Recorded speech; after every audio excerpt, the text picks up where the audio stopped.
अस्सलाम वालेकुम and welcome class. मैं हूं आपका टीचर सैयद बरत। हम पढ़ रहे हैं फर्स्ट ईयर मैथमेटिक्स। आज हम स्टार्ट करने जा रहे हैं चैप्टर नंबर 14। लिखना आगे exercise 14। I don't like that. मैंने लिख दिया चैप्टर 14 क्योंकि काफ़ी टाइम से हमने चैप्टर वर्ड नहीं यहाँ पे लिखा। खैर अपने पॉइंट पे आते हैं एक्सरसाइज की, क्योंकि क्लास 0 है ये। क्लास 0 आप जानते हैं हमेशा बोरिंग होती है। I know that. Boring class means definitions, logics, methodologies, तो वही बातें मैं थोड़ी सी करना चाह रहा हूँ। एक्चुअली ट्रिग्नोमेट्री एंड होने लगी है। ट्रिग्नोमेट्री चैप्टर 14 पे ख़त्म हो जाती है। तो मैं आपसे दो बातें कहूँगा यहाँ पे।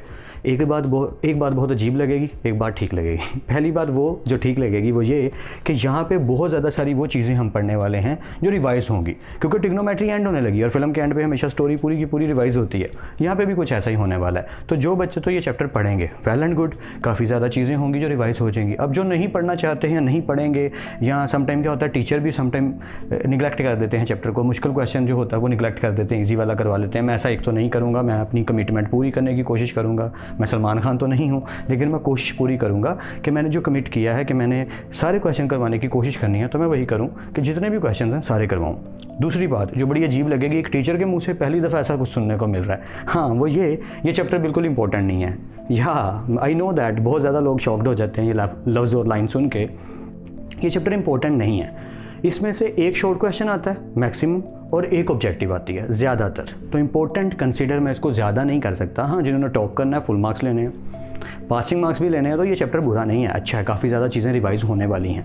शुरू में ही आप देख सकते हैं मैंने यहाँ लिखा क्या हुआ है, पीरियड ऑफ ट्रिग्नोमेट्रिक फंक्शंस। तो ये तो हम पढ़ चुके हैं। कब पढ़े थे ज़रा याद करो, चैप्टर 11 के स्टार्ट पे पढ़े थे। या पीरियड क्या होते हैं और रेफरेंस एंगल क्या होता है, नई चीज़ है, लेकिन बाकी की पूरी कहानी पुरानी है।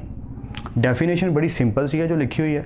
तो काफ़ी ज़्यादा सारी चीज़ें हैं जो बड़ी सिंपल सी और सादा सी और पुरानी हैं, जो डिस्कस होंगी, रिवाइज होंगी, वो भी सब करेंगे और बोर भी करता रहूँगा। तो जल्दी से पहले मैं बोर कर लूँ, डेफिनेशन की बात कर लूँ। ट्रिग्नोमेट्रिक फंक्शन होता गया या ट्रिग्नोमेट्रिक इक्वेशन क्या होती है। आप फंक्शन कहो तो साइन कोस टेंजेंट, इक्वेशन कहो तो ऐसी इक्वेशन जिसमें एटलीस्ट वन ट्रिग्नोमेट्रिक फंक्शन। अब इसका मतलब क्या है यार, एटलीस्ट का मतलब साइन लिख दिया, साथ एंगल लिख दो उसका थीटा। अच्छा एक चीज़ और, अब मैं जब भी वर्ड यूज़ करूँगा चैप्टर 14 में एंगल यूज़ करूँगा तो मैक्सिममली मैं थीटा यूज़ करूँगा। क्यों? क्योंकि थीटा ही ज़्यादातर एंगल में, बुक में भी यूज़ हो रहा है वर्ड, की बुक्स में भी थीटा ही, और काफ़ी ज़्यादा सारे टीचर जब पढ़ाते हैं तो थीटा ही यूज़ करते हैं। तो मैं भी कोशिश करूँगा कि एंगल थीटा ही यूज़ करूँ। Okay, so sine theta simple लिख दिया, ठीक है। ये भी एक ट्रिग्नोमेट्रिक फंक्शन है, ठीक है। अब इसको बढ़ा कर लेते हैं, मैं लिख देता हूँ sine square theta plus cos square theta which is equal to 1। ये फॉर्मूला तो है पर ट्रिग्नोमेट्रिक इक्वेशन भी है, ट्रिग्नोमेट्रिक फंक्शन भी है। और कैसे लिख सकता हूँ, या मैं ऐसे लिख देता हूँ 1 plus tangent square theta is equal to secant square theta. या मैं कुछ और लिख देता हूँ, कोई डिफरेंट सा लिखता हूँ यार, जैसे कि secant theta plus sine theta minus tangent theta plus cos theta. Okay, तो पॉइंट सिर्फ इतना है, ये सारे के सारे क्या हैं, ट्रिग्नोमेट्रिक इक्वेशंस हैं, ट्रिग्नोमेट्रिक फंक्शंस हैं। Why we called that, because लिखा है एटलीस्ट वन ट्रिग्नोमेट्रिक फंक्शन। हर वो इक्वेशन जिसमें कम से कम एक ट्रिग्नोमेट्रिक फंक्शन हो। साइन थीटा लिखा है यहाँ पे 2 हैं, यहाँ पे भी 2 हैं, यहाँ पे तो काफ़ी ज़्यादा सारे हैं। तो हर वो इक्वेशन जिसमें कम से कम एक ट्रिग्नोमेट्रिक फंक्शन आए और बाकी जो मर्जी लिखा हो या कुछ और लिखा हो, तो वो कहलाएगी trigonometric equation. I hope so के समझ आ रही है। दूसरी बात पे जंप करते हैं, period of trigonometric functions. I know that काफ़ी ज़्यादा लोगों को याद होगा and I also know that काफ़ी ज़्यादा लोगों को बिल्कुल याद नहीं होगा कि पीरियड के बारे में हमने चैप्टर 11 के स्टार्ट पे पढ़ा था। हमने सिंपल ये बातें की थी कि साइन और कोस और टेंजेंट का पीरियड होता कितना है। तो आपको याद आई थिंक सो होगा, जिन्हें नहीं है इट्स ओके, रिवाइज कर लेना चैप्टर 11 और मैं भी करवा देता हूँ। साइन का पीरियड होता है 2 पाई, कोस का पीरियड होता है 2 पाई एंड टेंजेंट वाहद था जिसका पीरियड किया था सिर्फ पाई था।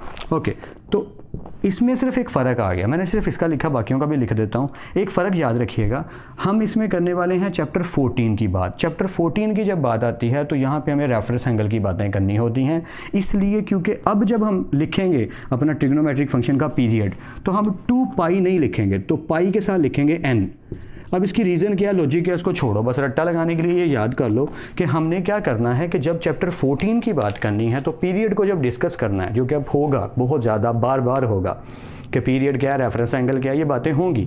तो चैप्टर 14 में जब ये बातें होंगी तो याद क्या रखना है कि साइन का पीरियड 2 पाई नहीं 2n पाई है, और इनके रेसिप्रोकल का, साइन का तो कोसिकन का भी, ऑफकोर्स कोस का अगर 2 पाई है तो सीकन का भी 2 पाई है, तो टेंजेंट का अगर पाई है तो कोटेंजेंट का पाई है, या टेंजेंट का अगर n पाई है तो कोटेंजेंट का भी n पाई है। देखा मैं n फिर भूल गया, तो n भूलना नहीं है।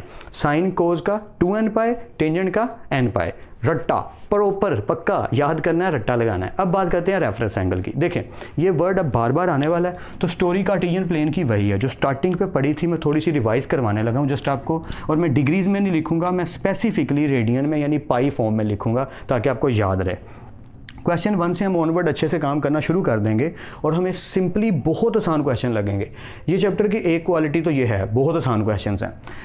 फॉर्म कुछ ये थी, ये था 0, ये था π/2, ये था हमारा पाई, ये था हमारा 3π/2 और यहाँ पे जब सर्कल पूरा कंप्लीट होता है तो क्या हो जाता है 2π। आई होप कि आपको वीडियो में ये नज़र आ रहा हो मेरे फ्रेम में, अगर नहीं तो मैं इसके थोड़ा नीचे लिख देता हूँ कि जब कंप्लीट होता था तो क्या बन जाता था 2π।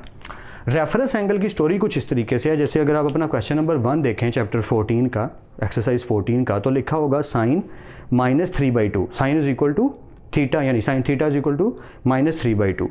तो अगर मैं साइन की बात करूं तो जितना हमने ट्रिग्नोमेट्रिक टेबल पढ़ा था 9.3 पे पढ़ा, चैप्टर 10 में पढ़ा, वो ट्रिग्नोमेट्रिक टेबल पूरा याद होगा। अब तो याद करना पड़ेगा, वो चाहिए हर हाल में, वो याद होना चाहिए, उसके बिना काम नहीं चलेगा। You have to memorise that, so you have to remember that. तो अगर साइन 3π स्क्वायर रूट 3/2 की बात करूं तो ये किसके इक्वल होता है, ये इक्वल होता है π/3 के। तो ये मुझे याद रखने हैं ना, या तो इस तरह के जितने भी वैल्यूज़ हैं ट्रिग्नोमेट्रिक फंक्शन में मुझे वो याद रखनी है। क्यों याद रखनी मैं बता देता हूँ। जब हम इसकी वैल्यू निकालेंगे ना पाई में, तो यार ये जो चीज़ है ना, इसको कहते हैं रेफरेंस एंगल। सादी बात कर दी मैंने, बहुत ही सिंपल वे में मैंने आपको बता दिया कि आपको याद हो जाए। ये क्या है, ये हमारा है रेफरेंस एंगल। कि ट्रिग्नोमेट्रिक फंक्शन में हमें जो भी वैल्यू गिवन होगी, जब हम सोल्यूशन की तरफ जाएंगे तो हमें साइन, कोस और टेंजेंट, 3 ट्रिग्नोमेट्रिक फंक्शन, उनकी हर वैल्यू की पाई फॉर्म, उनकी हर वैल्यू की रेडियन फॉर्म हमें याद होनी चाहिए, जो ट्रिग्नोमेट्रिक टेबल में हम पढ़ चुके हैं। कोशिश करूंगा यहाँ पे वीडियो के मैं ऐड कर दूँ साथ, ताकि आप देख सको, मेमोराइज, रिमेंबर कर सको कि वो क्या था। बट बेटर यही है कि 9.3 को दोबारा रिवाइज करो, चैप्टर 10 को रिवाइज करो, और वो पूरा ट्रिग्नोमेट्रिक टेबल जो मैंने शुरू पे रट्टा लगवाया था और रिक्वेस्ट भी की थी याद करने की, वो करो। मैंने कहा था वो जान नहीं छोड़ेगा, उसको याद करना पड़ेगा, तो वो फिर से आ गया, फिर से टपक पड़ा। तो याद करना है हर ट्रिग्नोमेट्रिक वैल्यू किसके इक्वल है, वो हमारा जिसके इक्वल है ना, वो हमारा रेफरेंस एंगल है। आई होप अब यहाँ तक क्लियर है। स्टोरी क्वेश्चंस की इतनी आसान है, इतने आसान क्वेश्चंस हैं, झटपट हो जाएंगे। अब आप कह रहे होगे हर दफ़ा सर यही कह देते हैं, ये वाकई बहुत ज़्यादा आसान है, याद करना बहुत ईजी है। देखो हमने जो बातें डिस्कस की थी वही दोबारा कर लेते हैं। ऑल स्टूडेंट्स टेक चॉकलेट, मैं लिख देता हूँ दोबारा से कि ये जी ऑल स्टूडेंट्स टेक जी चॉकलेट। याद होगा, आई होप सो याद होगा कि यहाँ पे सारे के सारे फंक्शन, जितने भी ट्रिग्नोमेट्रिक फंक्शन है, साइन है, कोस है या टेंजेंट है, सब के सब हैं पॉजिटिव। बट सेकंड के अंदर सिर्फ और सिर्फ कौन पॉजिटिव है, या साइन बाबा जी पॉजिटिव है, कोस भी नेगेटिव है, और कोस का रेसिप्रोकल भी, टेंजेंट भी नेगेटिव है, टेंजेंट का रेसिप्रोकल भी। टी आ गया जी, टेंजेंट पॉजिटिव है जी, ओके जी, और बाकी दोनों जी, बाकी दोनों नेगेटिव हैं जी। ऑलराइट, साइन भी और कोस भी। आई नो दैट आपको याद है, मैं बोर कर रहा हूँ, बार बार लिख रहा हूँ, लेकिन बेटर यही है कि एक दफ़ा रिवाइज हो जाए। सी आ गया तो कोस पॉजिटिव है जी, और साइन और टेंजेंट जी ये दोनों नेगेटिव हैं जी। तो बाबूजी सारा काम हो गया। आई होप आपको समझ आ रही है कि ऑल स्टूडेंट्स टेक चॉकलेट भी रिवाइज करना पड़ेगा। 0 से लेके 90 तक π/2, π/2 से लेके 90 से लेके 180 तक पाई, 180 से 270 तक 3π/2, और 270 से 360 तक 2π, यानी एक पूरा कंप्लीट करके सर्कल 2π बनता है। अब हम सारा खेल पाइज में खेलने वाले हैं, रेडियन फॉर्म में खेलने वाले हैं, तो मैं वही वर्ड्स यूज़ करूँगा। एंगल मैं थीटा ही ज़्यादा यूज़ करूँगा क्योंकि थीटा यूज़ होने वाला है। रेफरेंस एंगल क्या होते हैं, हमारी ट्रिग्नोमेट्रिक फंक्शन में जितनी वैल्यूज़ गिवन है वो सारी वैल्यूज़ की जो रेडियन फॉर्म बनती है। मैं फिर से रिपीट कर रहा हूँ, या स्टार्टिंग पे याद होगा 9.3 के स्टार्ट पे मैंने बनाया था टेबल बड़ा सारा।